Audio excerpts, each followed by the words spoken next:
قبل از اینکه ازدواج کنم من میرفتم بهشت زهرا و با غسالا صحبت میکردم. سال 84 موقعیتی پیش اومد که دیگه خب الان برو فیلم برداری تو بکن. مرده‌هایی که اونجا میوردن اتفاقای عجیبی براشون افتاده بود. مثلا 12 تا مرده شستن. مرده شستن ترسناکه؟ نه ترسناک نیست. یه آدمیه که خوابیده و خیلی عجیبه که وقتی که شسته میشه و آب روی اون ریخته میشه یه آرامشی میاد تو چهرهش.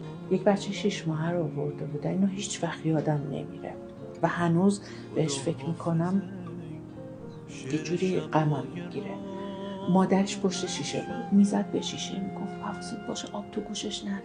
خدا حافظ ای داغ بر دل نشست